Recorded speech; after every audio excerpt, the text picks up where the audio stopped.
Hello student, स्वागत है आप सभी का आज के इस सेशन में। कैसे हैं बच्चे आप सभी लोग? चलिए स्टार्ट करते हैं आज की खबरों को पढ़ना। पहले रिवाइज कर लेंगे कल का, क्या क्या चीज़ें हमने कल पढ़ी थी। तो कल थोड़ी सी ज़्यादा खबरें थी।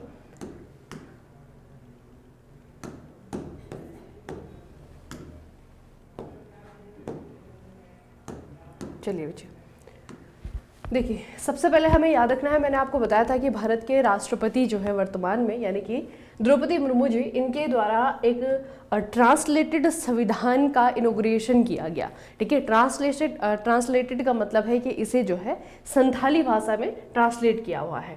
और इसकी लिपि आपको मैंने याद करने के लिए कहा था, ओल चिकी लिपि, यानी कि ये जो है आपकी इस भाषा की स्क्रिप्ट है। इस स्क्रिप्ट में जो है इस भाषा को लिखा जाता है, तो ये आपको याद करना है बच्चे। ओल चिकी लिपि आपको पूछा जाएगा कौन सी भाषा की है, तो संथाली भाषा की है। अगला जो है, भारत सरकार ने 3 नई एयरलाइंस के बनने को मंजूरी दे दी है। आपको इनके नाम याद रखने हैं, संख एयर है, आपका अल हिंद एयर है, और तीसरा जो है आपका फ्लाई एक्सप्रेस है। तो 3 नई एयरलाइन जो है भारत में आपको आने वाले समय में देखने को मिलेंगी। दूसरा जो है हमने पढ़ा कि इजराइल दुनिया का पहला ऐसा देश बन गया जिसने कि सोमालीलैंड को, ठीक है, सोमालीलैंड को एक नया राष्ट्र की मान्यता दी है, और पहला और इकलौता है बच्चे अभी तक। ठीक है, 1991 में 1991 में ये जो आपका सोमालीलैंड है, ये सोमालिया से अलग हुआ था, और इसने खुद को जो है आपका एक स्वतंत्र और सॉवरेन कंट्री घोषित किया था। लेकिन बाकी कंट्रीज ने माना नहीं। लेकिन अब जो है 2025 में इजराइल पहला ऐसा देश बना है जिसने कि इनकी बात मान ली है। और बेंजामिन नेतन्याहू जो कि यहाँ के प्रधानमंत्री है इजराइल की, उनके द्वारा जो है आपका इस एग्रीमेंट पे, या फिर कह सकते हैं कि इस घोषणा पत्र पे साइन किया गया है। उसके बाद बच्चे आपका NTCA जो नेशनल टाइगर कंजर्वेशन अथॉरिटी है, उनके द्वारा गुजरात को ऑफिशियली आधिकारिक तौर पर टाइगर प्रेजेंट स्टेट का स्टेटस दिया गया है, यानी कि ऐसा राज्य जहां पर कि टाइगर की पॉपुलेशन है।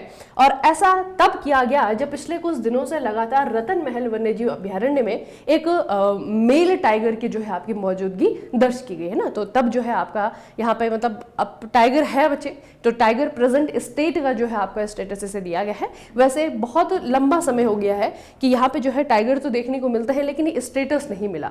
लेकिन अब जाकर के जो है आपका लगभग 33 सालों के बाद जो है इस स्टेट को ये दर्जा दिया गया है NTCA के द्वारा। ठीक है, याद रखना। अगली न्यूज हमें याद रखनी है, नितिन गडकरी जो कि वर्तमान में हमारे केंद्रीय मंत्री हैं, उनके द्वारा उदय माहुरकर की नई बुक का नाम है my idea of nation first, redefining unalloyed nationalism. ये किताब का नाम है। आप बस इतना भी याद रख ले तो आपका काम हो जाएगा। माई idea of nation first, my idea of nation first. ठीक है, तो ये जो है आपका किताब का नाम है। इसे लॉन्च किया गया है उदय माहुरकर के द्वारा। ठीक है, और इसे लिखा गया है उदय माहुरकर के द्वारा, और लॉन्च किया गया है हमारे जो रोड मिनिस्ट्री के मिनिस्टर हैं नितिन गडकरी साहब। ठीक है, और अगली बच्चे आपको न्यूज याद रखनी है, पापा पगली एक इनिशिएटिव है जिसे कि छोटे बच्चों को सिखाने के लिए शुरू किया गया है। तो आपको स्टेट का नाम याद रखना है, गुजरात है। गुजरात में महिला एवं बाल विकास विभाग के द्वारा इसे 3 से लेकर के 6 साल के बच्चे जो है उनको सिखाने के लिए इस्तेमाल किया जाएगा, और इसमें यूनिसेफ भी जो है आपका गुजरात स्टेट का सहयोग करेगा। उसके बाद हमने देखा कि जो हमारा मिनिस्ट्री है पर्यावरण वन जलवायु परिवर्तन मंत्रालय, इनके द्वारा अरावली को लेकर की नई घोषणा की गई है। तो उन्होंने कहा है कि अरावली पे जो नए बचे खनन पट्टे हैं, इन पे मंजूरी को पूरी तरीके से बैन कर दिया जा रहा है। ठीक है, तो ये आपको याद रखना है कि ये जो है डिसीजन लिया गया है अरावली के लिए। अगला है आपका, देखो, बॉम्बे हाई कोर्ट, ये सुप्रीम कोर्ट नहीं है, याद रखना। इस डिसीजन को चैलेंज भी किया जा सकता है सुप्रीम कोर्ट में। तो बॉम्बे हाई कोर्ट के द्वारा एक बात कही गई है। इन्होंने कहा है कि जो ये हमारे नेशनल सिविलियन अवार्ड दिए जाते हैं, पद्मश्री, पद्म भूषण, भारत रत्न, इनको जो है ऑफिशियल उपाधि नहीं माननी है, और इनको अपने नाम के आगे और नाम के पीछे नहीं लगाना है जिन व्यक्तियों को ये सम्मान दिया जाता है। तो आपको याद रखना है बच्चे कि किसने कहा है ये, बॉम्बे हाई कोर्ट के द्वारा जो है आपका ये अपने एक डिसीजन को सुनवाई करते वक्त उन्होंने ये कहा है। तो याद रखिएगा, पद्मश्री, पद्म भूषण है ना, जितने भी हमारे सिविलियन इस तरीके से उपाधियां दी जाती हैं, वो ऑफिशियल उपाधि राष्ट्रवादी ना समझे लोग उन्हें और उनको अपने नाम के आगे और पीछे ना लगाएं। ठीक है, तो ये जो है बॉम्बे हाईकोर्ट ने कहा है। उसके बाद बच्चे हमने देखा कि एशियाई वाटर बर्ड जनगणना आपकी शुरू हो रही है, अभी जनवरी के महीने में होगी और इसे जो है आपका किया जाएगा गोदावरी एस्चुरी आंध्र प्रदेश में, जो कि कुरंगा वन्यजीव अभ्यारण्य में किया जाएगा। तो इसके कारण जो है आपका ये वन्यजीव अभ्यारण्य आपका चर्चाओं में है, जिसके लिए आपको इसको याद रखना है कि ये कहाँ पर है। उसके बाद बच्चे हमने देखा कि हमारा जो केंद्र सरकार है उन्होंने यूपी के पार्वती अरगा पक्षी अभ्यारण्य को इको सेंसिटिव जोन घोषित कर दिया है। ठीक है, और ये आपकी एक वेटलैंड भी है, एक आर्द्र भूमि भी है, जिसकी वजह से इसकी अपनी एक इंपॉर्टेंस है एनवायरनमेंट के लिए बच्चे। जो हमारी इकोसिस्टम में जो आर्द्र भूमियाँ होती हैं उनकी बहुत इंपॉर्टेंट होती है। ठीक है, इंपॉर्टेंस होती है। अगली चलिए अब यहाँ पे जो है रिवीजन आपका खत्म होता है, अब आज की खबरों को पढ़ना स्टार्ट करते हैं। देखते हैं क्या क्या खबरें आज की हैं। तो सबसे पहले केंद्रीय स्वास्थ्य मंत्री यानी कि मिस्टर JP नड्डा के द्वारा भारत के पहले public private partnership PPP model वाले मेडिकल कॉलेज की आधारशिला मध्य प्रदेश के धार जिले में रखी गई है। धार जिले के अलावा बैतूल जिले में भी इसी मॉडल पर एक दूसरा कॉलेज भी शुरू किया जा रहा है। अब यहाँ पे जो फैक्ट है याद करने वाला वो ये है कि ऐसा मेडिकल कॉलेज जो कि PPP मॉडल पे बन रहा है वो कहाँ पे बनाया जा रहा है, तो आपको याद रखना है मध्य प्रदेश के धार जिले में। ठीक है, ये हो गया अभी कि ये बनाया जा रहा है। फिर जो है आपको यहाँ पे एक स्टैटिक चीज भी याद रखनी है कि जो पब्लिक प्राइवेट पार्टनरशिप है इसमें होता क्या है बच्चे। तो इसमें बेसिकली क्या है कि जो आपका सरकारी विभाग है और जो आपका निजी क्षेत्र है, ठीक है, दोनों मिलकर के जो है किसी प्रोजेक्ट पे काम करते हैं। ठीक है, मतलब अकेले सरकार इसे बनाने के लिए रिस्पॉन्सिबल नहीं है, इसमें जो आधा पैसा होगा वो प्राइवेट कंपनीज का भी होगा। ठीक है, तो PPP मॉडल का मतलब है मेडिकल कॉलेज सरकारी और निजी क्षेत्र की साझेदारी से संचालित होते हैं, जहां पर कि सरकार भूमि, नियामक अनुमोदन और सब्सिडी प्रदान करती है। ठीक है, तो ये बच्चे आपको याद रखना है।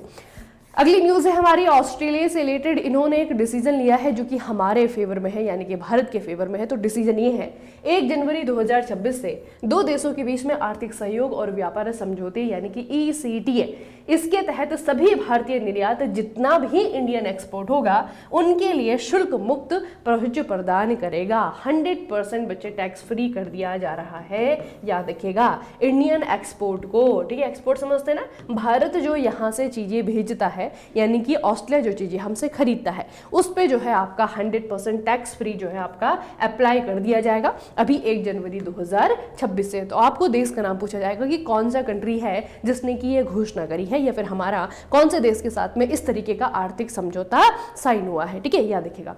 अगली खबर बच्चे आ रही है आपके डायरेक्ट चाइना से। चाइना ने कुछ नया किया है, क्या किया है देखते हैं। इन्होंने कुछ इंफ्रास्ट्रक्चर से रिलेटेड किया है। चाइना में सिनजियांग उइगुर स्वायत्त क्षेत्र में स्थित दुनिया की सबसे लंबी एक्सप्रेस वे सुरंग तियानशान शेंगली सुरंग का उद्घाटन किया गया है। अब यहाँ पे एक तो चाइना याद रखना और दूसरा सुरंग का नाम याद रखना। सुरंग का नाम है तियानशान शेंगली सुरंग। ठीक है, टनल की जो इंपॉर्टेंस है वो ये कि दुनिया की सबसे लंबी इस तरीके की एक्सप्रेसवे सुरंग है। ठीक है, दुनिया की सबसे लंबी एक्सप्रेसवे सुरंग है बच्चे। अगर हम इसकी लंबाई देखेंगे तो लगभग 22 किलोमीटर लंबी है। ठीक है, लगभग 22 किलोमीटर लंबी। अब इसको जो है कंपेयर करिए आप अटल टनल से। अटल टनल का नाम आप लोगों ने सुना होगा, भारत की सबसे लंबी सुरंगों में से एक है। ठीक है, और वो जो है आपका लगभग 10 किलोमीटर भी पूरी नहीं है, 9 पॉइंट समथिंग किलोमीटर की है। ठीक है, तो यहाँ पे देखिए उसकी जस्ट डबल है, 22 किलोमीटर बच्चे आपकी ये लंबी है, जो कि मध्य सिनजियांग में तियानशान पर्वतमाला से होकर के गुजरती है। G0711 उरुमकी यूली एक्सप्रेस का हिस्सा है और उत्तरी और दक्षिणी सिनजियांग को जोड़ता है। तो फिलहाल इतनी डिटेल आपको याद नहीं रखनी है कि कहाँ से कहाँ को जोड़ रहा है, बस ये याद रखना है कि इसकी लंबाई जो है दुनिया में सबसे लंबी जो है इस तरीके की टनल होगी। और टनल जब बच्चे हम देखते हैं तो दिमाग में हमेशा क्लियरिटी रखा करो कि जो टनल होती है दो तरीके से बनाई जाती है। एक तो आपकी होती है कि जिनके अंदर से जो है आपका ट्रेन को गुजारा जाएगा, और एक होती है जहाँ से कि इंसान तो वैसे भी गुजरेगा लेकिन मोटर व्हीकल है ना, जो आपकी एक्सप्रेसवे होती है। तो ये वाली जो है आपकी एक्सप्रेसवे है, याद रखना। ठीक है, और ये जो है आपको यहाँ पे एक उरुमकी यूली एक्सप्रेसवे है जिसका एक हिस्सा है। तो ये जो है आपकी दुनिया की सबसे लंबी टनल है, 22 किलोमीटर लंबी जो है इन्होंने बनाई है। अगला बच्चे, हाल ही में सूर्य करिश्मा तामिरी ने तन्वी पात्री को हराकर विजयवाड़ा में आयोजित 87th senior national badminton championship का खिताब जीत लिया है। अब आप कहेंगे इसे कैसे याद रखेंगे, क्यों जो है इसे पढ़ाया जा रहा है। तो देखो बच्चे, हर एक खेल के जो है आपके दो तरीके के टूर्नामेंट होते हैं, एक आपके नेशनल लेवल के होते हैं, एक हमारे होते हैं इंटरनेशनल लेवल के। ठीक है, तो नेशनल लेवल में भी जो है आपके दो तरीके के होते हैं, एक आपके सीनियर लेवल के होते हैं, एक आपके जूनियर लेवल के होते हैं। लेकिन एग्जाम के लिए जो ज़्यादा इंपॉर्टेंट होते हैं वो होते हैं आपके सीनियर लेवल के, क्योंकि यही खिलाड़ी होते हैं जो कि बाद में जाकर के इंटरनेशनल लेवल पे भारत को रिप्रेजेंट करते हैं। ठीक है, तो एक बहुत इंपॉर्टेंट आपका इवेंट होता है, ये बैडमिंटन से रिलेटेड है। यानी कि भारत में अगर हम कहें बैडमिंटन के जो सबसे हाईएस्ट जो आपके टूर्नामेंट होते हैं उनमें आपका आता है सीनियर नेशनल लेवल का बैडमिंटन चैंपियनशिप। तो यहाँ पे जो है आपकी बहुत सारी कैटेगरी होंगी, आपका वुमेन्स की अलग होगी, आपकी मेंस की अलग होगी। ठीक है, आपका मेन वुमेन दोनों के कंबाइंड भी होंगे, इस तरीके की अलग अलग कैटेगरीज होती हैं। तो उन्हीं में जो आपकी वुमेन की कैटेगरी है वहाँ पे बच्चे सूर्य करिश्मा तामिरी ने ये खिताब जीत लिया है। और फिर आपकी आती है एक मेंस की कैटेगरी। ठीक है, तो मेंस सिंगल जो है आपका ऋत्विक संजीवी एस ने जीता है। इन दोनों को बच्चे याद रखेंगे। ठीक है, बहुत इंपॉर्टेंट होती है इस तरीके के नेशनल टूर्नामेंट। अगली खबर आई है आपकी साइंस एंड टेक्नोलॉजी से।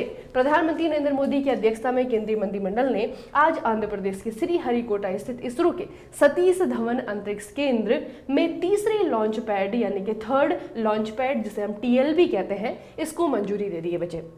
अब आपका सतीश धवन स्पेस सेंटर के बारे में आप लोग जानते हैं। यहाँ से जो है आपके हमारे जितने भी सैटेलाइट है, रॉकेट हम कह सकते हैं, उनको लॉन्च किया जाता है। तो वो जो बच्चे लॉन्चिंग पैड होते हैं ना, वो अभी तक हमारे पास में 2 थे, उन 2 का जो है आपका 3 हो गया है, एक नया एड ऑन हो गया है। ठीक है, तो इस प्रोजेक्ट के बारे में थोड़ा सा और देखते हैं क्या क्या पूछा जा सकता है। इस परियोजना में इसरो की अगली पीढ़ी के लॉन्च रॉकेट के लिए आंध्र प्रदेश में श्रीहरिकोटा लॉन्च इंफ्रास्ट्रक्चर की स्थापना और साथ में ही श्रीहरिकोटा में दूसरे लॉन्च पैड के लिए स्टैंड बाय लॉन्च पैड के रूप में सहायता प्रदान करना है।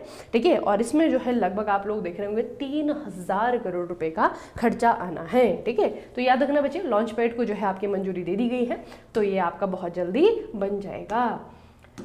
अगली खबर है हमारी सबसे अमीर व्यक्तियों की लिस्ट है। देखो बच्चे, हुरुन इंडिया याद रखना, ये आपका एक पब्लिश हाउस है जो कि इस तरीके की जो है आपके पब्लिकेशन निकालता है। तो 2025 के इन्होंने कहा है कि जो सबसे अमीर, ठीक है, सबसे नई अमीरों की सूची में हुरुन इंडिया रिच लिस्ट याद रखना इंडिया के। ठीक है, इसमें हमारी जो अरिस्ता नेटवर्क एक कंपनी है, या फिर आप कह सकते हैं एक आपका जैसे बच्चे टाटा है, उसी तरीके से अरिस्ता नेटवर्क जो है इसके जो अध्यक्ष हैं और इसकी जो CEO हैं यानी कि जयश्री उल्लाल, इन्होंने वैश्विक स्तर पर भारतीय मूल के नेताओं में शीर्ष स्थान हासिल किया है। ठीक है, मतलब कि वो इंडियन जो कि ग्लोबली काम कर रहे हैं, ठीक है, सिर्फ इंडिया में नहीं है, वो इंडियन जो ग्लोबली काम कर रहे हैं और जिनकी संपत्ति सबसे ज्यादा है। तो उस लिस्ट में जो है आपका जयश्री उल्लाल जो है पहली नंबर पर है, और इनके जो कंपनी है वो भी आपको याद रखना है, अरिस्ता नेटवर्क। ठीक है, फोर्ब्स की रिपोर्ट के अनुसार 28 दिसंबर 2025 तक उनके कुल संपत्ति का आकलन 5.7 बिलियन किया गया। वर्तमान में वो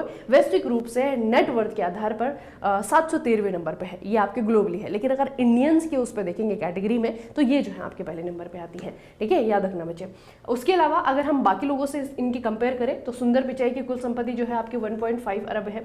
ठीक है, सत्य नडेले की कुल संपत्ति जो है आपकी 1.1 अरब है। ठीक है, तो दोनों से बच्चे काफी ज्यादा है इनके ना। तो याद रखना, ऐसे इंडियन मतलब हम कह सकते हैं कि नेटिव इंडियन है ना, जो कि इंडियन है लेकिन बाहर काम कर रहे हैं, किसी दूसरे देश में जो है वो रह करके काम कर रहे हैं, उनकी संपत्तियों की बात की जा रही है। ठीक है, तो उसमें जो है जयश्री उल्लाल पहले नंबर पे है। अगली खबर भी हमारी साइंस एंड टेक्नोलॉजी से रिलेटेड है। हमें एक सुपर कंप्यूटर का नाम याद रखना है, परम रुद्र। परम रुद्र बिहार में किसी संस्थान या सरकारी कार्यालय में स्थापित किया गया पहला सुपर कंप्यूटर है। फिर पूछा जाएगा कहाँ पे इसकी स्थापना हुई है।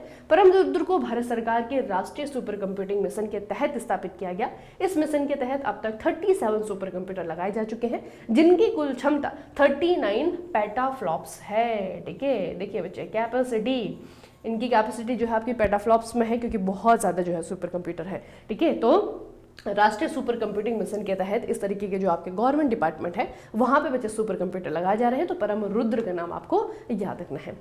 अगली खबर है बिहार के 14 वर्षीय प्रतिभाशाली क्रिकेटर वैभव सूर्यवंशी, इनको नई दिल्ली में राष्ट्रपति भवन में राष्ट्रपति द्रौपदी मुर्मू के द्वारा प्रधानमंत्री राष्ट्रीय बाल पुरस्कार 2025 से नवाजा गया है, सम्मानित किया गया है। तो वैभव सूर्यवंशी जो है आपके ये इंपॉर्टेंट खिलाड़ी है, नाम याद रखना बच्चे। ठीक है, IPL में भी इन्होंने खेला है। ठीक है, याद रखना। तो इसमें आपके प्रधानमंत्री राष्ट्रीय बाल पुरस्कार है।